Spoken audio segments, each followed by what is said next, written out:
Boxing Ego here. If you like this video, make sure you hit the like button and also subscribe to the channel and hit the bell icon on the top of your screen to get notified when the latest new content drops. 1. Alexander Povetkin says he might be in line for Anthony Joshua before Deontay Wilder. Stay tuned.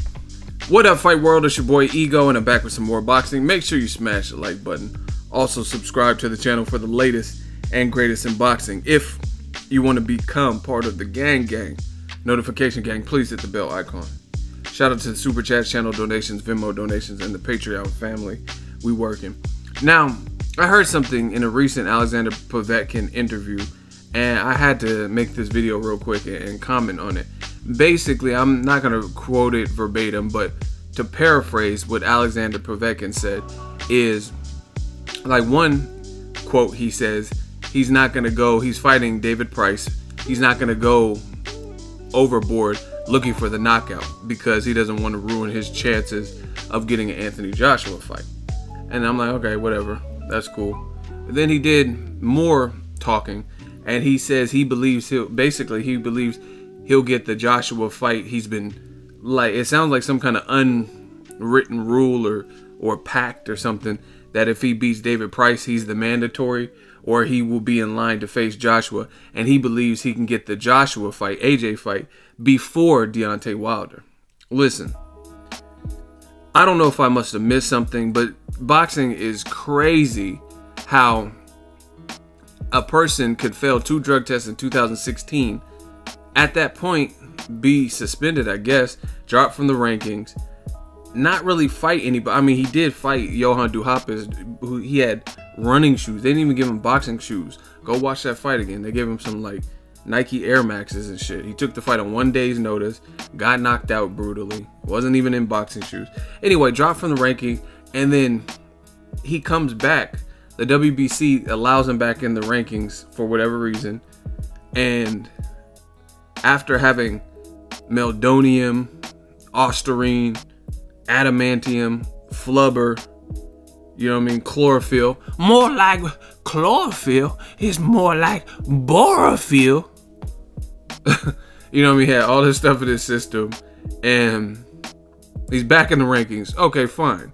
Luis Ortiz is back, Povetkin's back, but it's like, how do you skate to the top to the point where you would get a Joshua fight before another champion, especially if that champion beats Luis Ortiz? Because, I mean, obviously the Wilder would have to get past Luis King Kong Ortiz, otherwise the Joshua fight, I mean, it wouldn't hold the same weight if he lost to Luis Ortiz. So assuming he gets past Luis Ortiz, how would Povetkin, who hasn't even really been super active, was suspended, was dropped from the rankings, fought Christian Hammer, didn't look good in that fight, how would he get a fight? So I'm wondering where this confidence is coming from Alexander Povetkin, that he would get the fight over Deontay Wilder, or before Deontay Wilder. And I mean, props to him. I mean, obviously he's Olympic gold medalist. Joshua's Olympic gold medalist. He's trying to get the big names. He hasn't had a name as big as Klitschko since he fought Klitschko. So, you know what I mean, Joshua will be the biggest name he's fought if he fights. But it's crazy how this boxing game works, and it's kind of confusing to me that is a possibility. And Povetkin sounds pretty positive, and the reason why he might be telling the truth is because they put the David Price Povetkin on the same card as Joshua versus Parker. And if you know your boxing history, oftentimes when they're trying to pit 2 fighters against each other in the future or near future, they put them on the same card, like one the main event, one co-main event. They did that with Floyd Mayweather and Canelo. Canelo used to fight, I think it was Floyd Mayweather versus Victor Ortiz. He fought Alfonso Gomez, and he was on a couple Floyd May, and that's what they use. That's the vehicle they use to help build Canelo in America. And this has been going on. This is not just that. They, at one point, they had Nonito Donaire as the main event, and they were trying to put Guillermo Rigondeaux on the undercard, but his opponent, I think he had AIDS or something, so the fight got canceled. he failed a blood test or had some kind of blood disease. So you guys got to, I've been in the boxing game for a minute. I know my shit. You guys have to research it, Google it. But yeah, so the Rigondeaux fight got canceled, but they were trying to stage that because everyone wanted to see at the time Donaire versus Rigondeaux. You know what I mean? So they were trying to build them on the same card. So Povetkin, what he's saying might be true, you know what I mean? And that's why they're putting it on a fight card like Joshua Parker. Now, I don't know if the Povetkin Price portion will be on Showtime, but Showtime did get the rights for Anthony Joshua versus Joseph Parker. Hopefully they air both. I mean, I don't know how much more trouble, or at least put on like Showtime Extreme or something, you know what I mean? But it is crazy to me, and this is gonna be bad, and I'm not gonna say too much until we see what's going on, because first of all, Joshua has to get past his opponent, Povetkin has to get past Price, and Wilder has to get past. But it's gonna be a bad look if Eddie Hearn said all this stuff about, oh yeah, we gotta fight Deontay Wilder in 2018, and we gotta let the fight build, but it's not gonna be the first fight. Okay, so if you wanted it to build and Wilder knocks out Luis Ortiz, which if he wins, I would assume it'd be by knockout. You know, whoever wins. If Wilder wins or Ortiz, I would say it'd be by knockout. You know what I mean? That's how I see it. So let's say Wilder wins. That would be a great build-up and crescendo to a Joshua fight. So if they choose to pick someone like Povetkin for beating David Price, then that goes to show you that Team Joshua, I don't know if Joshua himself, because he did do the interview where he was talking about 2018, 2019, 2020, whenever he feels he has the best chance. But it's going to show me that Team Joshua as a whole, somewhere in that conglomerate, they don't want to fight Wilder. Or they want to string it along, or, you know what I mean, put some more mileage on him. Because first it was Dillian White versus Wilder. They were kind of like trying to sick on him. So it's just crazy, this whole Povetkin thing. Like, it really seems like Eddie Hearn would rather have a lot of other guys fight Joshua aside from Wilder. That's what it really feels like. Parker's getting the shot. That fight was made before Wilder. They're talking about Tyson Fury can come straight off of a two-year layoff and fight in the summer if he wants.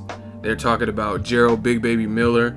Now Povetkin's saying his name is, you know what I mean, in the hat of names that Joshua might fight. And the whole time I'm thinking, what about the mega fight between Joshua and Wilder? That's what the fans want, and we know what the fans want. It's just it's looking like the Keith Thurman, Errol Spence situation. Keith Thurman keeps doing these interviews, proclaiming and like acknowledging he understands and hears the fans saying they want the Errol Spence Jr. fight, but then in the same breath he's telling all these reasons why it won't happen and it needs to marinate. But that kind of contradicts itself, because you just admitted that you know the fight needs to happen and the fans want it to happen. But then why would it need to marinate? You know, you get what I'm saying? Why would something need to, like, let's say you're cooking some kind of stew or something, and you say, oh, it needs to cook longer, but you just sampled it and did a taste test, and everybody in the room admitted that it tastes great as is right now. Then what do you have to let it cook for more? You know what I'm saying? And that's the same thing with the fight. You already admitted that fans keep coming up to you. They want to see Errol Spence versus Keith Thurman. You know what I mean? I know by now Joshua has to know and Wilder has to know that their names are synonymous. Those are the names people want to see, just like Canelo Golovkin. So at this point, that whole marinating thing doesn't make sense, because these fighters have to know that who's their contemporary and their names are synonymous with, at least at this point in time. You know what I mean? So I don't know. I don't understand how Povetkin jumps right back into the title shot picture, especially for beating David Price. Who has David Price beat ever, let alone recently? Let me know what you guys think. Drop your thoughts in the comment section. Make sure you smash the like button as always. Hate, comment, and subscribe. Till next video is Ego signing off. So if you enjoyed this video and want more content like this on the channel, you can show your appreciation by going to the PayPal donate button or the YouTube support button, and you can donate any amount that you feel is equivalent to the value of this video. Much more to come. Thank you guys for your support. Boxing Ego, the future of boxing.